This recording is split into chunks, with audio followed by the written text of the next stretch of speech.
Ramakrishna Hari friends, कसे आहात? तर आज मी चालले आहे एक प्रोग्राम बघायला. म्हणजे जे बदलापूरमध्ये कोल्हापूरकर राहतात त्यांचा एक छोटासा गेट टुगेदर असतो, तर तो पाहायला मी जाणार आहे. तुम्हाला दाखवते की कसा हा प्रोग्राम होतो तो. आणि तुम्हाला जर व्हिडिओ आवडला तर नक्की कमेंट करा.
शत्रुही तितके कुत्ते मारो निघालावे परते, देवदास पावती पते, यदर्थी संशय नाही, देव मस्तकी धरावा, अवघा हलकल्लोळ करावा, मुलुक बडवावा की बुडवावा, धर्म संस्थापनेसाठी पुण्यश्लोक छत्रपती श्री शिवाजी महाराज की जय. धर्मवीर छत्रपती श्री संभाजी महाराज की जय. भारत माता की जय. हिंदू धर्म की जय. धन्यवाद. वर्गांच्यासाठी जो हळदी कुंकू कार्यक्रम आपण ठेवला आहे त्याचं नियोजन माझ्यामध्ये पूर्ण झालेलं आहे. तर आपण एक 5 मिनिटांमध्ये हळदी कुंकूला सुरुवात करतोय.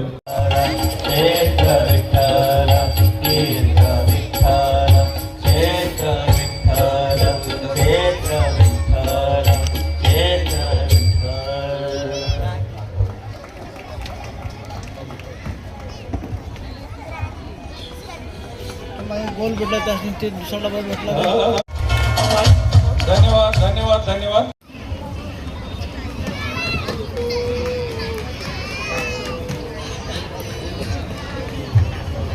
पहिला प्रश्न आहे, कोल्हापूरला कुस्तीचं माहेरघर बोललं जातं. कोल्हापूरला कुस्तीचं माहेरघर बोललं जातं. राजश्री शाहू महाराजांनी या खेळाला राजाश्रय दिलेला आहे. तर कोल्हापूर मधलं प्रसिद्ध मैदान कोणतं? देसाई साहेब बघा आता कोणाला द्यायचं उत्तर. खासबाग. खासबाग. ओके. कोल्हापूरच्या 3 तालमीची नावे सांगा.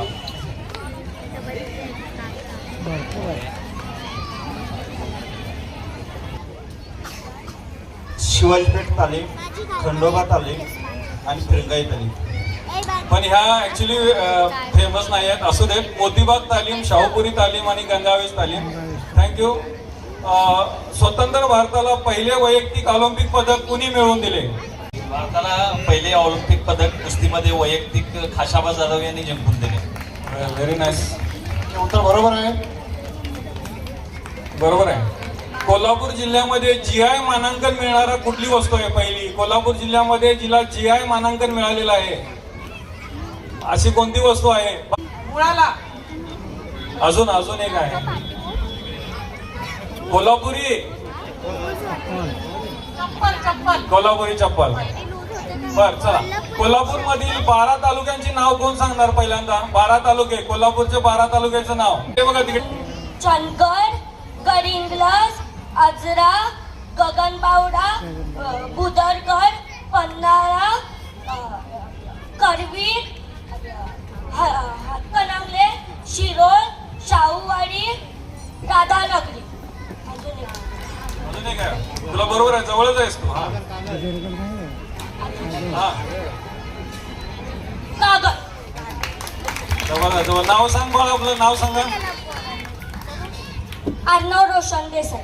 अर्णव रोशन देसाईला आपण नंतर एक पारितोषिक देऊ, आपण त्याला पुष्पगुच्छ देऊन त्याचं स्वागत, त्याचं महाराज गणपती गजाश्वपती भूपती प्रजापती सुवर्णरत्न श्रीपती अष्टवदान जागृत अष्टवदान वेष्टित न्यायालंकार मंडित शास्त्राधिशास्त्र पारंगत राजनीती धुरंधर कोडपतां पुरंदर क्षत्रिय कुलवंतावंश सिंहासनाधीश्वर राजाधिराज श्रीमंत श्रीमंत श्री श्री श्री छत्रपती शिवाजी महाराज की जय.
प्रत्येक जण रेल्वेने प्रवास करणारा जो प्रवासी असतो त्याचे अनुभव आणि न प्रवास करणारा, कधीतरी प्रवास करणाऱ्याचे अनुभव फार वेगळे असतात.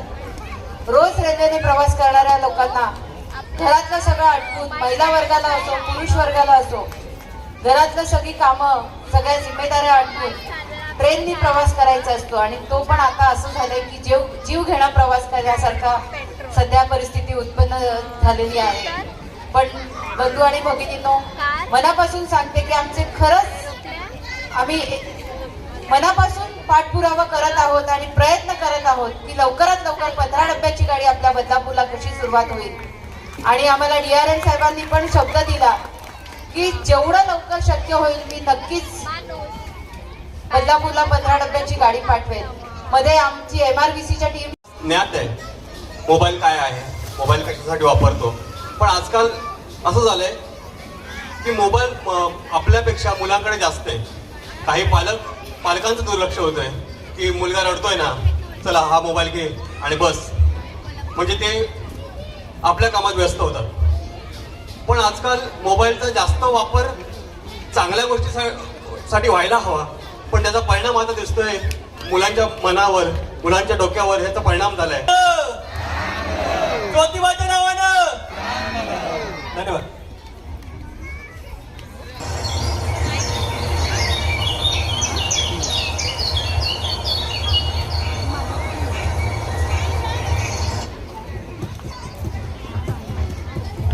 आलात का तुम्ही सर्वजण? मग काय भेटणार आहात माझ्या मित्रांना? चला तर मग भेटू.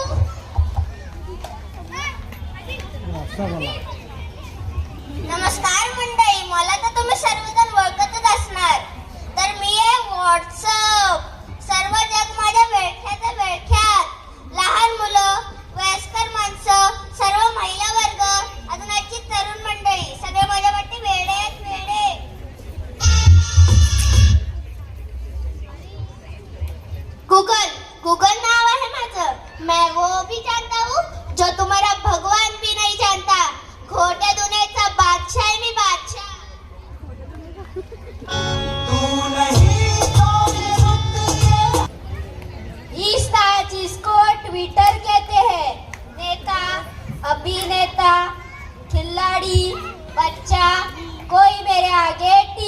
नहीं सकता.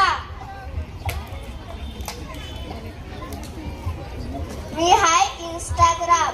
मी तर सर्वांना वेड बनून सोडलंय, स्पेशली लहान मुला मुलींना, तुम्हा सर्वांना आणि हेला पण. हा हा हा हा हा हा हा हा हा हा हा हा. पेचांग कोण?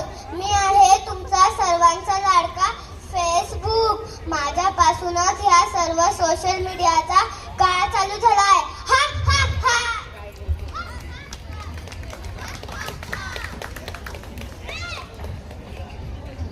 तुम्ही सर्वांनी नीट ऐका. तो दिवस लांब नाही.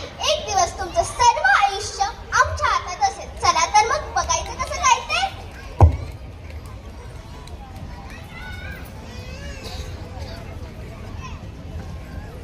आई, ए आई, उद्या माझी एक्झाम आहे ग. मला काहीच समजत नाहीये. तू मला थोडं शिकवशील का? का ग? तुझ्या टीचरने तुला काही शिकवलं नाही का? शिकवलं होतं ग, पण मी विसरले. ठीक आहे, पण सध्या मी कामात आहे. तू एक काम कर, बाबांना जाऊन सांग. बाबा तुला नक्की शिकवतील. Okay I. बाबा बाबा, उद्या माझा मॅथ्सचा पेपर आहे. मला काहीच समजत नाहीये. तुम्ही मला थोडं शिकवाल का? I am already getting late. मला ऑफिसमध्ये खूप काम आहे. मी ऑफिसवरून आल्यावर तुला शिकवतो. ओके बाबा. बाय.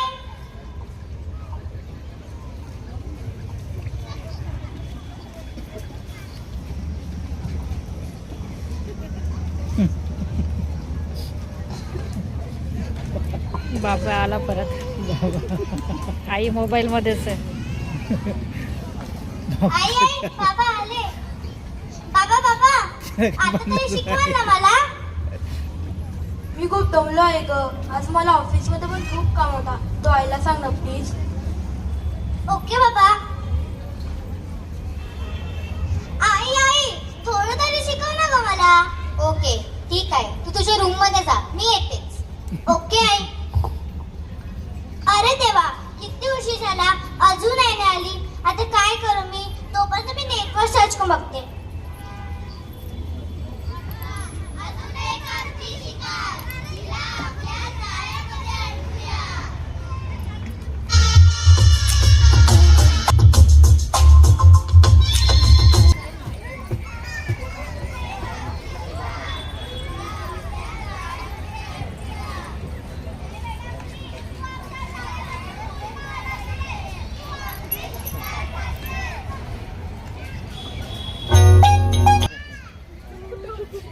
अहो बघताय काय, लगेच डॉक्टरांना फोन करा.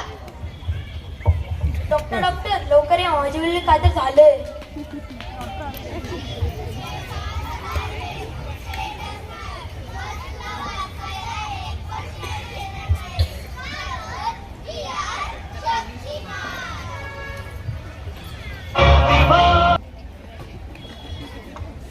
आला फ्रॉला.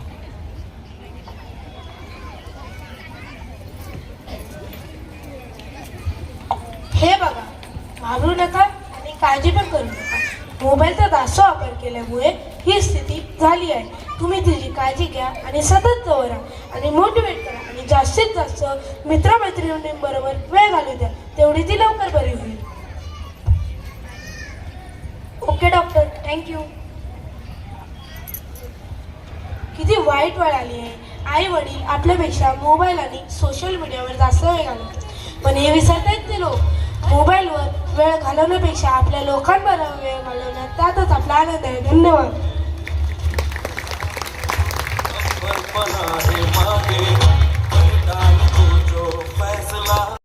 मामाकडे जाऊन कसं झालं? ते आता लावते झोपताना तो पट्टा. खूप दुखायला लागला आता इथं आल्यावरती. चालताच येत नाही. हां काय?